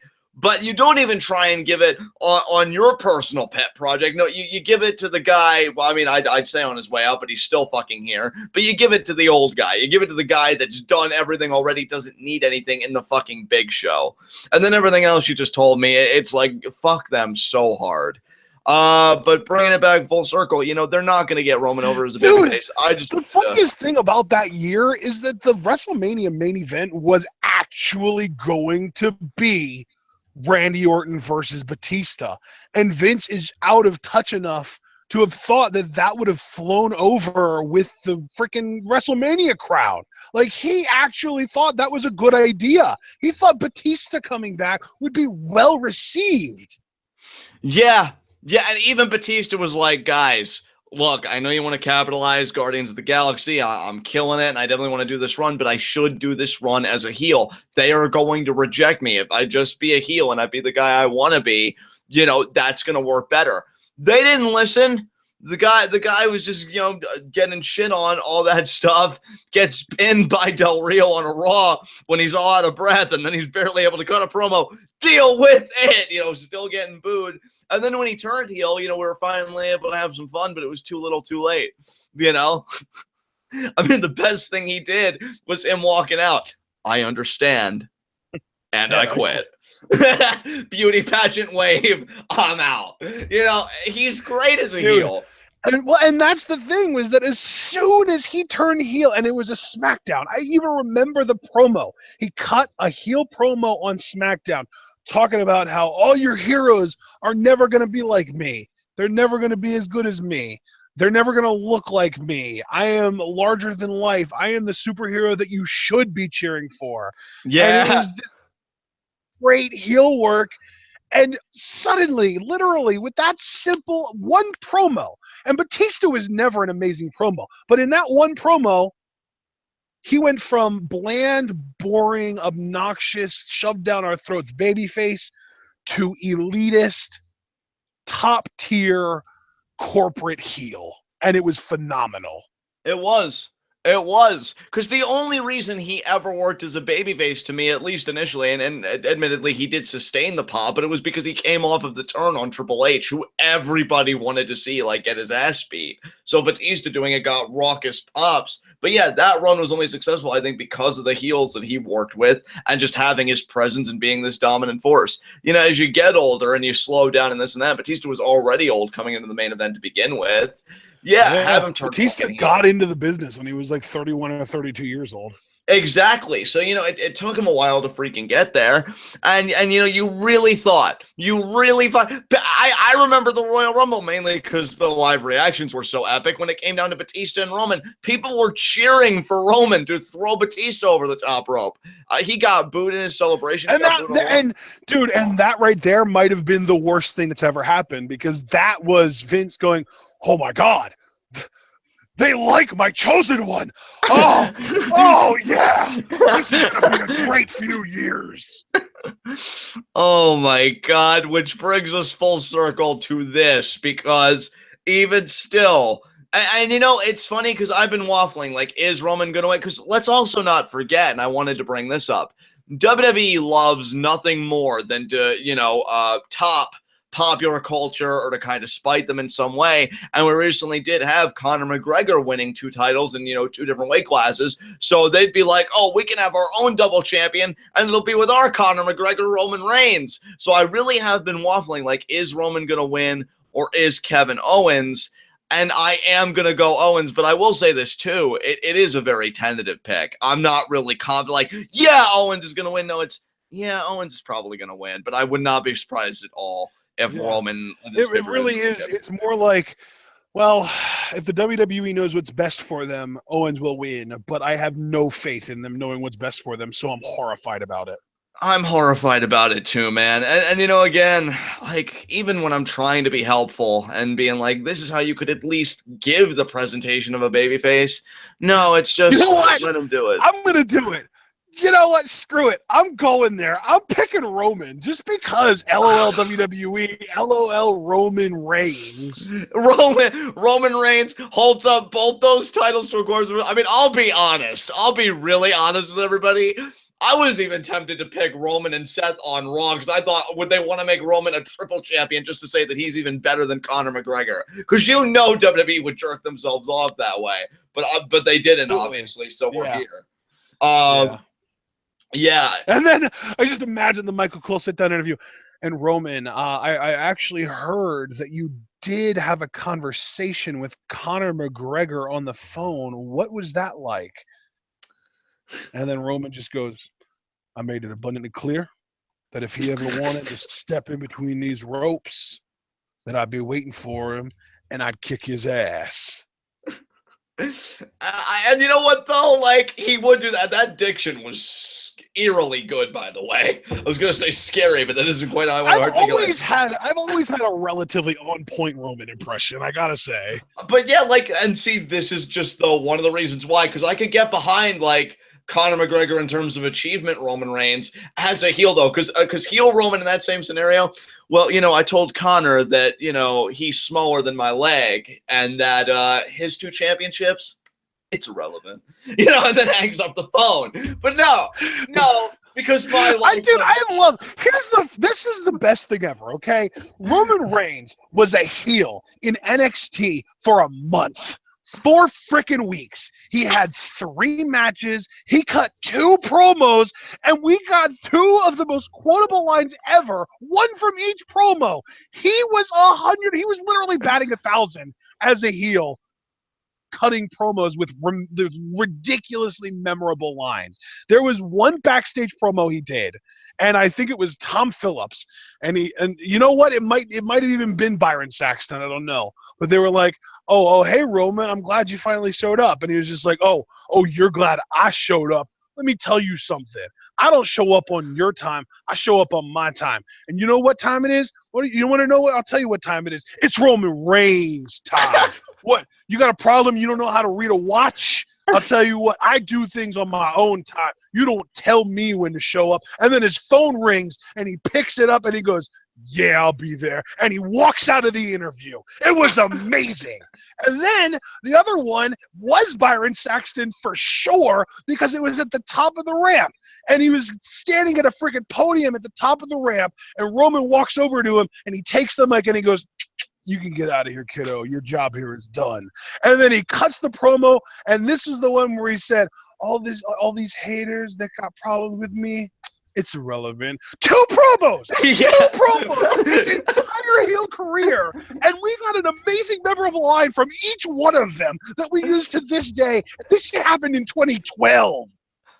Dude, 4 years ago already. Holy fucking shit. But yeah, I mean, that clogs. Oh, what? You can't read clocks? I watch that every so often when I want to have a good cry about how they're wasting Roman Reigns. Because I was even having a conversation with a friend. Because I agree with what you said earlier, right? Roman Reigns in ring work, that's not the problem.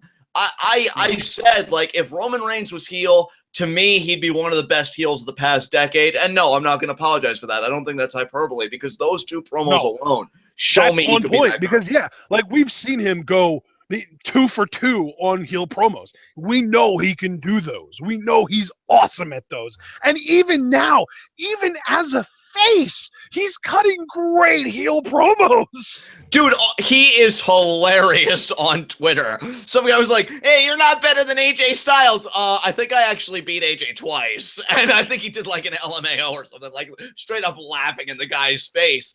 And I look at Roman's Twitter and I'm like, why isn't this shit happening in a WWE ring on live television? Because I would eat that shit up. Now, I know it would seem counter to the purpose. Aren't heels supposed to be booed? I think Roman's been booed enough for 10 lifetimes, and the boos would continue. We would just be so happy that we have a great villain that looks like he does. And again, look at Roman Reigns. How am I supposed to sympathize with the guy that looks better than I do? Oh my God, fuck you so hard, WWE. This main event. And you know what? From an in-ring standpoint, this main event will probably be good. These guys have shared a ring together before. I think they have good chemistry. That's not the problem. No investment in the story, no investment. Well, I mean, Owens is a good heel, but I mean, you get what I mean when I say alignments, because I don't buy Roman as a babyface at all. And just, yeah, just no teeth to it. So that's Roadblock, which just works on so many levels, because WWE continues to be a roadblock. You know what, dude? The funny thing is, I think for the first time in a long time, I'm leaving preview and predictions with the exact same excitement level that I entered it with. I'm still at a 3 out of 10. And you know what? I don't know if this is the first, and if it isn't, I don't think it's happened in a long while, because normally I go up in anticipation. I've gone down. I went from a 5 out of 10 to, you know what? I may agree with your score. I'm waffling between like a 2 to a 3 out of 10. Like, because I just realized, and I've gone on record about this recently, in-ring doesn't do it for me anymore. You can say what you want. I know, again, like you mentioned, like Evan Nagel, you know, respectfully saying, "Oh, I think you guys aren't critical enough of Lucha Underground," and that's fine. Like, anybody that feels that way, I respect their opinion. I don't necessarily agree with it, but that's their prerogative. Absolutely. What Lucha Underground has done for me is show me that I love a good story. And again, that's why I'm so hyped up about the Zayn Braun match, because I feel like, especially on Sami Zayn's part, and I cannot overstate that enough, this has been a compelling story. just the idea that, oh, those two guys will have a good match, that's not going to do it for me anymore. And the main event, I think that's what it's coasting on. Oh, well, Owens is that indie guy, and Roman's been known to show up on pay-per-views in ring. Sure, this will work. No teeth to me. And yeah, I am really not looking forward to this show at all. But you know what? Like I always say, live reactions is a fun time, because even if the show is crap, we just tear the shit out of things that we don't like, and chat, whether they agree with us or not, they are always entertaining getting their insight. So I'm looking forward to live reactions, just not Roadblock. Just wanted to make that distinction real quick. Yeah. Oh, yeah. I feel the same. And I do also want to kind of add on top of that regarding Lucha Underground, we do criticize things when we feel like there's something worth criticizing. But what we've learned over the years that Lucha Underground has been around, and they have been actually around for over 2 years now. It's been 2 years and like 2 months or something like that. 2 years and like 6 weeks or something like that. Is the things that you would normally criticize a wrestling company for, like, oh, this feels like an empty storyline, or oh, we haven't seen this performer in a couple weeks, or oh, this seems like it's not going anywhere, or oh, why would they show that? It doesn't make any sense, or whatever. 99 times out of 100 with Lucha Underground, all of those complaints right back down your throat, because everything you're thinking about complaining about, they're already 3 steps ahead of you, and they did it for a reason, and they make the payoff better than you could ever imagine. So we stopped complaining about little things like that, because we have actual faith in the Lucha Underground's writing team that we don't have in WWE's writing team. They're exact opposites. With Lucha Underground, you see something really tiny that you don't think much of, and they turn it into something great. And in WWE, you see something great that they manage to turn into garbage. It's the exact opposite. And even with Lucha Underground, you'll have a storyline going on, and you'll make these predictions. And we have, we like to do all kinds of discussions, and we try and predict what's going to happen.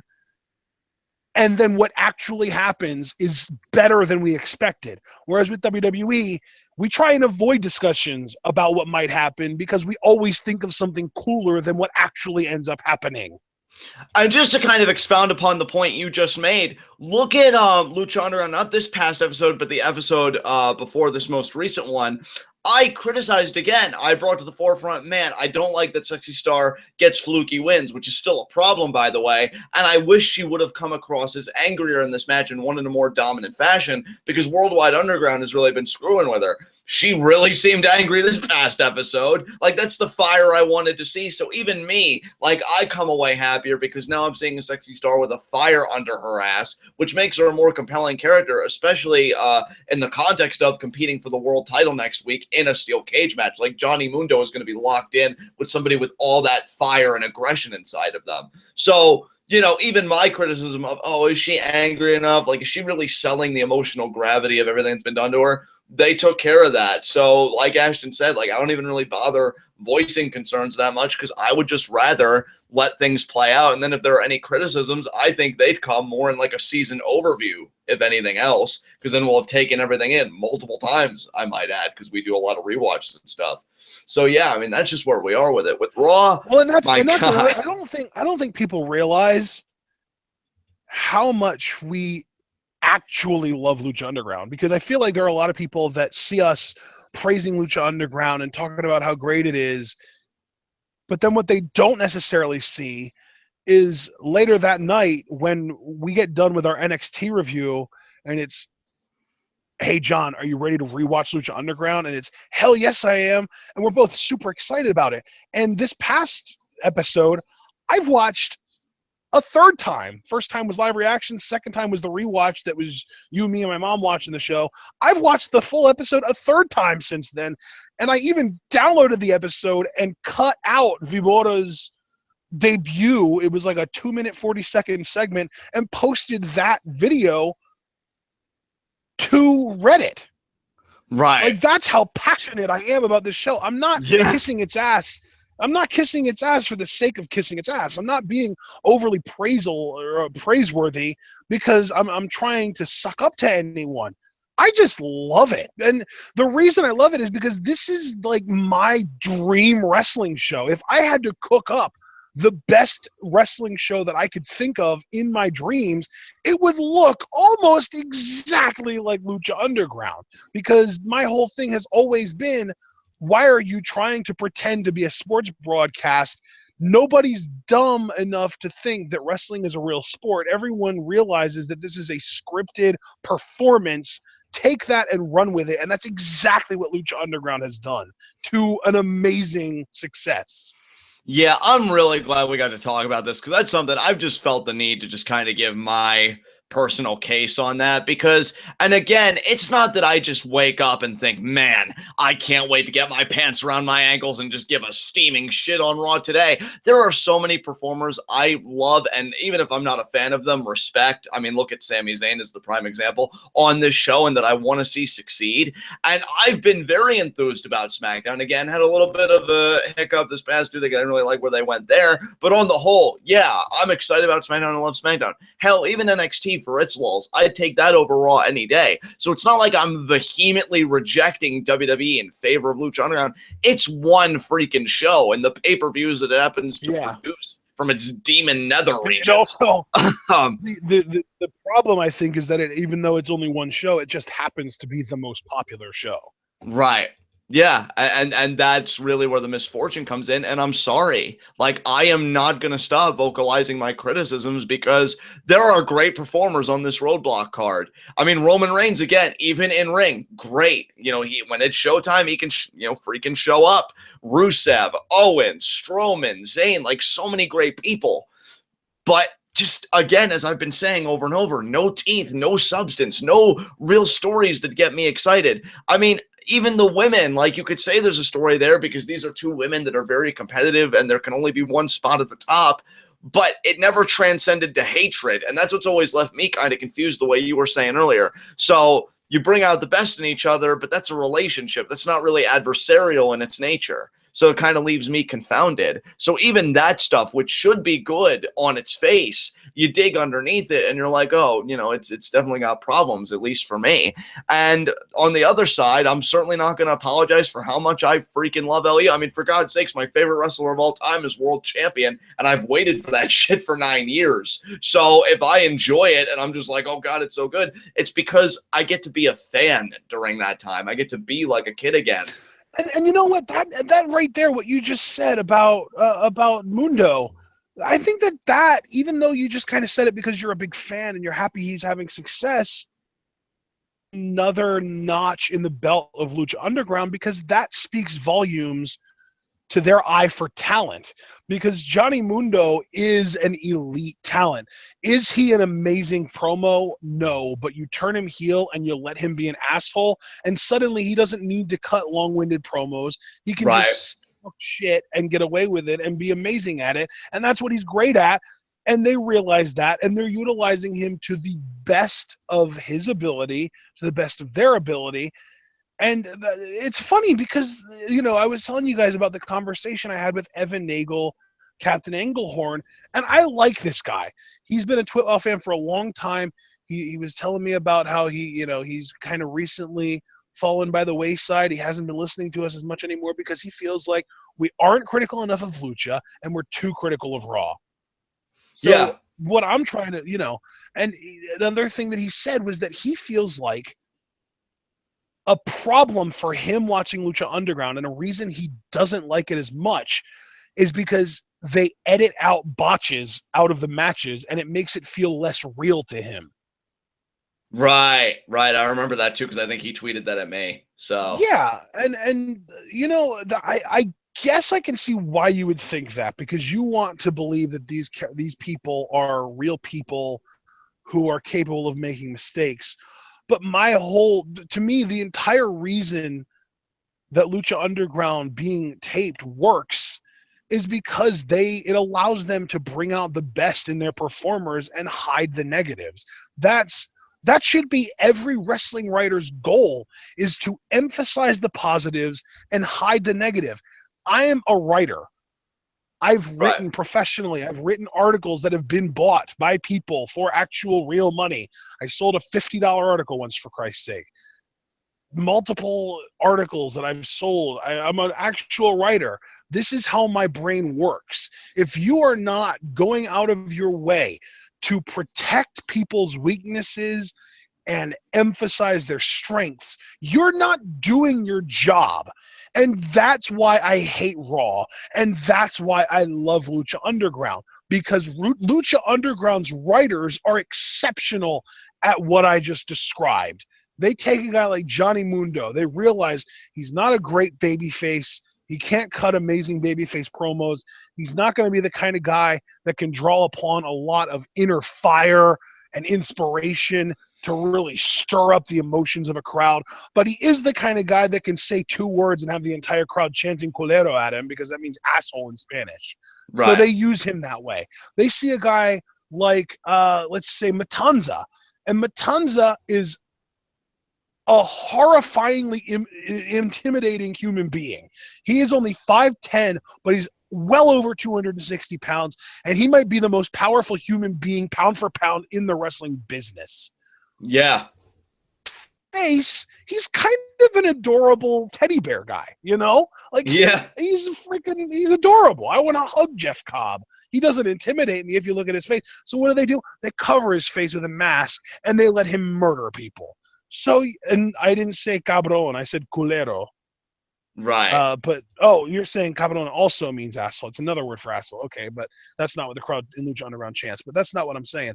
My point is, on the other hand, in the WWE, Roman Reigns' skill set. He's got a great look. He's intimidating. He can cut really, really good asshole cocky heel promos. He's pretty good in the ring, but he's not very good at selling. And he's horrible at, like I mentioned with Mundo, kind of being able to cut with that inner fire promo and drawing and stirring the emotions of the crowd. So what does WWE do? It's like 2 people being given the 2+2 equation, and Lucha Underground says 4. They don't they don't make it overly complicated. They know the answer, and they write the correct answer. The WWE needs to send the equation to a goddamn committee, have everybody sign off on it, and decide that they agree on the answer, and then they still manage to come up with 4.8. Yeah. I couldn't have said it better, brother. Like, that really is the dichotomy of why I slog through Raw. You know, it goes far beyond the idea, 3 hours. We've watched, I mean, look, that one long movie you and I watched, Love Exposure, right? I mean, that was a long-ass fucking movie. Had a great fucking narrative, though. Like, I was hooked the whole way through. I never really felt like it had any dips. I can do 3 hours, I think. I really believe that. You've just got to sustain the momentum with compelling narratives and storytelling, and that's where WWE, really Raw, especially, and then that's the thing, too. Like, that movie was longer than any Raw we've ever seen. The longest Raw we've ever seen was like 3 hours and probably 25 minutes. And we watched a movie called Love Exposure. It's a Japanese movie, but if you can find it with subtitles, you need to watch it. 4 hours long. Now, if you're thinking to yourself, oh my God, who has that kind of time? I could never sit through a movie that long. And it's no possible way that anybody, no matter how good of a writer they are, could take a story and drag it out to the point that it would be a compelling 4-hour-long narrative. And my response to that is, you're wrong, because Love Exposure exists, and it proves you wrong. It is 4 hours, and it follows a character from growing up with an overly religious father to trying to become a naughty child because his father always wants him to confess his sins, and he never has any sins, and his father scolds him for lying about not having sins. So he starts being sinful. He starts being perverted and taking pictures of women in their underwear so that he's basically bragging to his father about all these sins that he had today. So, hey guys, Dad, I did these bad things today. Aren't you glad that I have a sin that I can confess to? And that was his way of connecting with his father. But then doing that led him to a girl that he had love at first sight, instantly fell in love with her. And then they have this whole arc where one of them ends up joining a cult.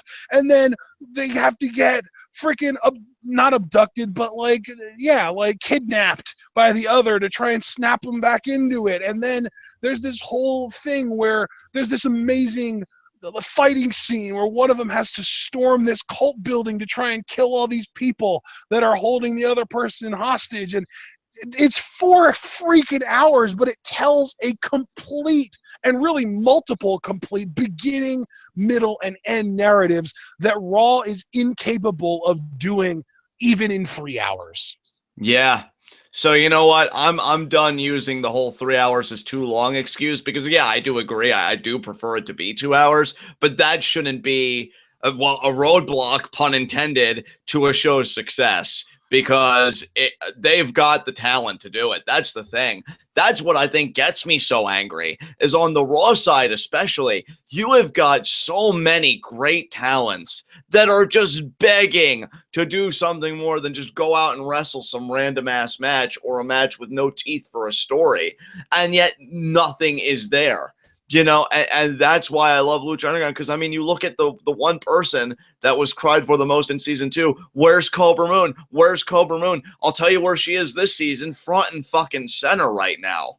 The Snake Tribe immediately now. I am so engrossed in that shit.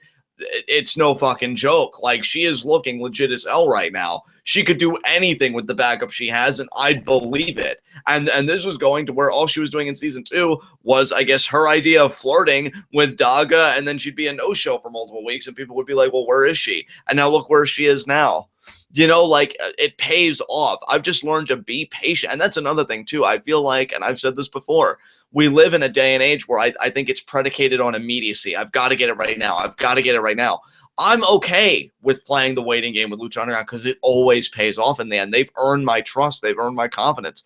And Raw, they've got to get it back. Lucha Underground has earned the benefit of the doubt where WWE's writers have not. Exactly. And that's my thing. And I'm focusing specifically on Raw because, again, I'll give SmackDown and NXT a pass. Raw has to do a lot to earn my trust back and to bring it full circle. This show is not the way to do it. I mean, maybe it'll be great, but at the same time, though, and can I just say, too, even when a show is great in spite of itself, which in a way is its own kind of horror if you think about it, is that really enough to forgive everything? Because shouldn't a show be great all the way through, both the build-up and the execution? I mean, me saying, oh, a show was great, even if the build-up was shit, that's like me putting a child's really shitty macaroni art on the fridge, because I don't want to give him psychological problems when he's in his 30s. That's what I feel like I do with Raw. Oh, you did good. You did good. Build-up was horrible. You did great. No, I want to be excited about something from beginning to end. I can already tell you, I don't want to speak for you, Ashton, but I'm assuming you feel the same way. I'm already looking forward to Ultima Lucha Trace, and we only know one confirmed match on that card, Katrina versus the Elise, because the stories that are going on building up to that, we still got a shit ton of episodes left to go.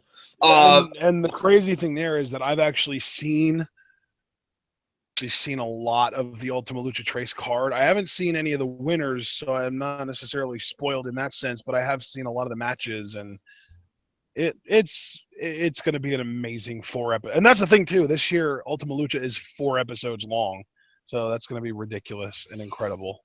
And that's just my thing.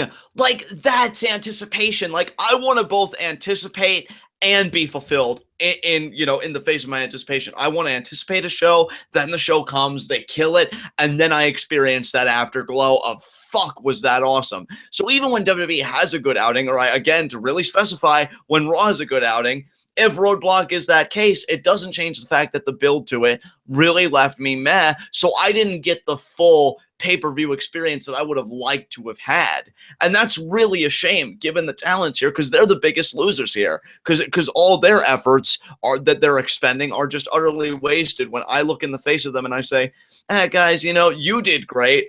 We really wish the writing would have been there for you, though. That sucks for them, and they deserve better than that. It legitimately feels like they're exploiting their employees, doesn't it? It does. It's like they are telling the guys, go out there and have a great match in a situation where it doesn't matter if they have a 5-star match or a 2-star match. If there's no reason to invest, the match isn't going to be as good as it potentially could be. So these guys are going out there killing themselves, taking these ridiculous bumps. You know, I always come back to the Luke Harper doing a suicide dive onto Dolph Ziggler while Ziggler was holding the ladder, ends up almost tearing his freaking arm off. Right. And that was the day after, or a few days after, because that was before they started doing live specials on Saturdays. That was a few days after NXT TakeOver Our Evolution, and we knew that TLC didn't stand a chance.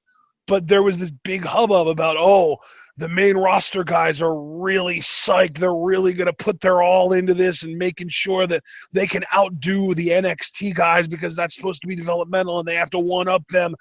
Guys, I appreciate you being passionate about your craft, but it does not matter how hard you try in that ring or how talented you are in that ring or how much of your body you put on the line in that ring when I have no reason to be invested in your matches. And that's not your fault. That's the fault of the writers. That's not the failure of the performers. It's the failure of the writing team. And I wish the performers understood that. Yeah, you said it so perfectly. It doesn't matter how picture perfect your tope suicida is or how perfectly you can execute a German suplex. If there's no underlying motivation to those moves, why am I executing these moves to hurt this particular person? Oh, maybe because I hate them so much, or maybe because this number one contendership's at stake, or maybe because they said something to me and we built that into this whole story. You know, if it's just because I'm a good wrestler and this is what I do and they're a good wrestler too, like it just... God, it's just, and I think somebody even said in chat, and I wish I could remember who, because I'd like to thank them personally on here, but they said in 2016, with all the indie promotions and everything, and with how certain, like mainstream promotions operate, great matches or the road to a great match has kind of become the norm, right? Like everybody knows the map. Everybody follows it. It's not enough anymore. That's why I think Lucha Underground is such a standout. And that's why I make such a big deal out of it because, you know, and really just refer back to your whole argument. They embrace that they're a TV show, that, you know, wrestling should be larger than life and not treated as a sport.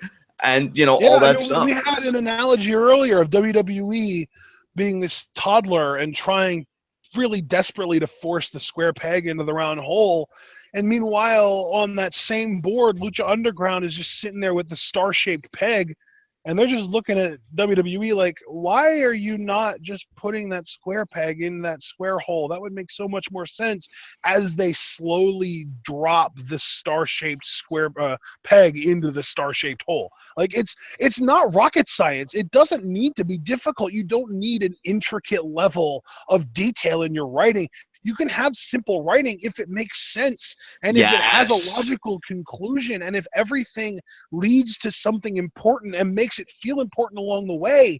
It doesn't need to be Lucha Underground levels of detail because they plan shit out months in advance. Whereas with WWE, if WWE just sat down and said on, you know, if WrestleMania is on April 6th, if they sat down on April 7th and they just knocked out 3 big matches that they wanted to have at WrestleMania the following year and used the 12 months between that day and the WrestleMania event building towards that event, this entire show would be infinitely better because then it would feel like they actually have a goal at the end of the rainbow. But right now, and they stopped doing that. They used to do that. They used to, the day after Mania 17, you could go in there, Vince, what are we going to do for WrestleMania 18? And we're going to have this card main event. We're going to have this card semi-main. This is going to curtain jerk, and these are going to be what's in between. But now, that doesn't happen. There's no end game in sight. We only start hearing rumors about what they want to maybe do at WrestleMania around September or October. 6 months. Yeah. It's fucking nuts to me. And what's worse, again, keeping the focus on Raw, say even if this pay-per-view is good on Sunday, right?